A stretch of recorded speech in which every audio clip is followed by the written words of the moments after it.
What is up, guys? Snow's here with Hardware Canucks, and well, Mike is taking a vacation right now, and a bunch of exciting new things are about to be released. So I need to make sure that you guys are up to date on Intel's upcoming Alder Lake processors. Of course, we can't talk about performance just yet, but I still want to cover the unique way that Alder Lake works, since it's unlike any previous x86 desktop CPU. It has a new socket, new memory, compatibility challenges, and well, a lot more. So we'll get into that right after a message from our sponsor.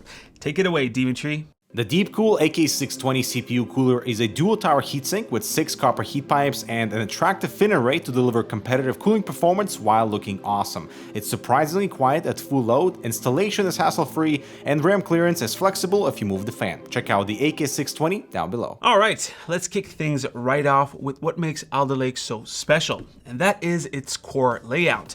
I'm going to try to simplify this as much as possible. In traditional CPU architectures, you get multiple of the same cores. If there's a task, it gets assigned to one of these cores and boom, that's it. On the face of things, this is a simple and straightforward design. It just works. And both AMD and Intel have been doing wonders with it. But the processes in Windows don't really fit into a one-size-fits-all solution. For example, things like gaming, rendering, and transcoding need a lot more performance thrown at them than basic Windows background processes. But current CPU designs treat them all pretty much equally, or at least as equally as the Windows scheduler allows for. Intel's solution in Alder Lake uses different types of cores on the same processor to address these varied loads. Intel calls these the performance or P cores and the efficient or E cores. The E cores are based on the Gracemont architecture, which is basically a low power atom design. So think of them like a very simplified, very picky single-threaded coprocessor living inside of the same processor as the bigger, more powerful but less efficient performance cores or P cores. Now, being one core and one thread, you might think that the efficient cores are meant to handle only single-threaded tasks, but this isn't the case. Take, for example, a game. Most games are lightly threaded or need really high frequency for the best performance. In that case, the E cores are about the worst place for that thread to go. That's because they're not designed to run at really high frequencies. Why? Well, because higher frequencies usually mean higher voltages, and that leads to higher power consumption. But even if they're built for efficiency and not necessarily for speed, these cores can still outperform a traditional Skylake design while chugging down a lot less power and literally taking a quarter of the space on the die. That's when compared to Skylake cores. And situations that need higher frequencies is where the performance cores step in. These are based off of Intel's new Golden Cove architecture. And for Intel, Golden Cove is a massive step above Cypress Cove, which was used in Rocket Lake. So these Golden Cove cores, first of all, they're a lot less efficient, and according to current rumors, they're a whole lot less efficient, but they do pack a bigger, higher frequency punch with more cache, a wider interface, and just more of everything. With Alder Lake, you have up to 8 of these performance cores and up to 8 of the efficient cores. Since the P cores can be multi-threaded and the E cores are not, well, you can have up to 24 threads maximum. So all this sounds great, but the architecture is only half the battle here. You still need a system that makes sure that tasks are assigned to the right type of cores. Without that, the whole approach is kind of useless. Why have different types of cores if they're all assigned the same thing? Well, that's where Intel's Thread Director steps in. It's a hardware scheduler, basically a microcontroller, built into the CPU. It monitors the cores and helps the OS determine where to send its task. So logically, threads that need more performance are sent to the performance cores, while anything deemed less critical and less likely to benefit from the P cores is sent off to the E cores. And if the P cores are busy on another more critical task, then medium tasks can be directed in real time to the efficient cores to free up some resources. In this example, you'll see high high priority green colored tasks get processed by the performance cores, while teal colored background tasks get forwarded to the E-cores. Then when a higher priority vector instruction set comes up, it gets higher priority on the P-cores, and that sometimes shifts some of the tasks over to the E-cores. Of course, this isn't a perfect scenario, and it'll be interesting to see what actually happens for performance. I hope that Intel releases this program for testing, the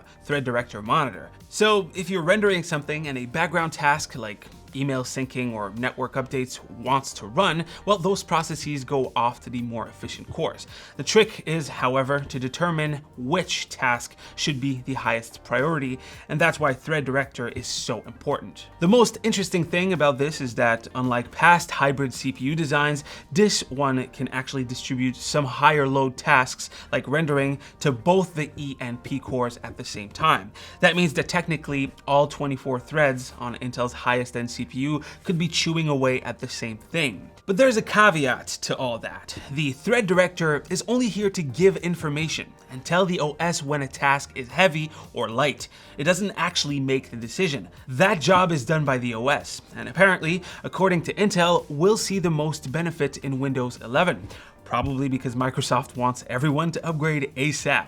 Unfortunately, Windows 11 is kind of off to a rough start. In any case, the cores themselves are just the tip of the iceberg. And if we dig a little deeper, there's one thing that might end up being a little bit confusing to first-time buyers. That's Alder Lake's compatibility with two different versions of memory, DDR4 and DDR5. And this is not the first time that Intel does this. The same thing happened with the original Skylake processors and the Intel transition from DDR3 to DDR4. Back then, Z170 motherboards could support either DDR3 or DDR4.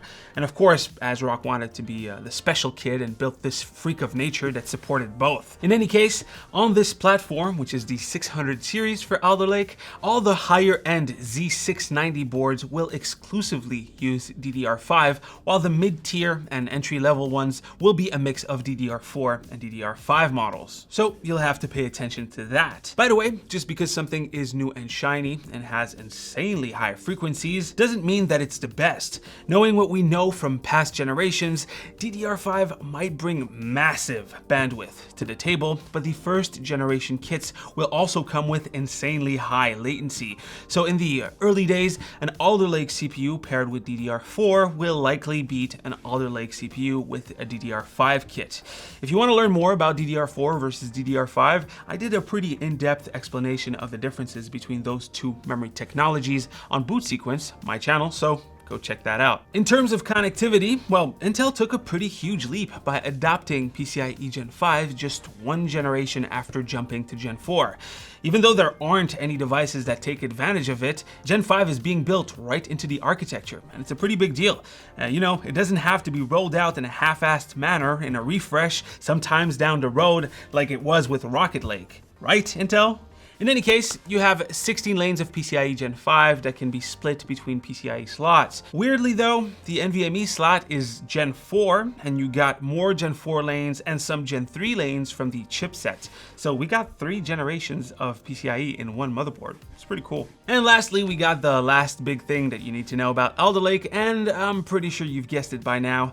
All of those changes to the, the architecture, the memory, the PCIe signaling, well, you're gonna need a new socket. And this socket is called the LGA1700. And of course, I mean, this is Intel after all, it will require a new cooler, which sucks because good guy AMD on their new AM5 platform, well, they will support the coolers that worked with AM4. So why can't Intel do that? There's only 3 millimeters of difference. Why?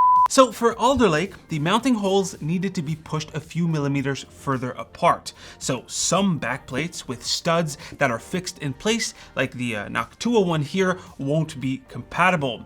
But some adjustable backplates, like this one that came with Corsair's current and last generation AIOs, actually fit. if they're set to the widest position. So the main roadblock to every single cooler here is how thick Alder Lake is and how it sits in the socket. That additional height means even if a cooler's backplate fits, it still needs new standoffs or spacers to make proper contact. Luckily, pretty much every big name cooler manufacturers have announced LGA 1700 retrofit kits for their existing products. Most are a few bucks, so you don't have to buy a brand new cooler, while others are free provided you pay for the shipping. So some of those kits, like the Noctua one that I have here, will have a whole new kit of parts and include everything like the backplate, the spacers, etc. Others, like Corsair, will only need a set of new higher standoffs to accommodate for the higher IHS contact point. And if you have an older Corsair cooler, they also sell a complete kit for $15. So yeah, this is what you need to know to prep yourself for Alder Lake, if that's what you want. Because I'll be honest, on my Boot Sequence channel, we've talked extensively about Alder Lake and all the rumors that came up. And while it looks good on paper, and while I want it to succeed to bring a little more competition to the market, I'm afraid that Q1 of 2022 will decide its fate. AMD is going to step up with their Zen 3 CPUs with 3D V-Cache. And if that beats Alder Lake, then it's another generation wasted for Intel. What do you guys think? Let me know down below. In any case, that is pretty much it for this video. Don't forget to leave a like if you liked it. Stay tuned so you don't miss more Alder Lake content, because of course the chips are coming in and everything. As usual, you can click right here to see Hardware Canucks' latest video, right here to subscribe to the channel. Oh, and here's a deep dive on DDR4 versus DDR5 and my channel. This video comes from that channel too. Don't think that Hardware Canucks ever had that many clickables on screen. Anyways, guys, bye.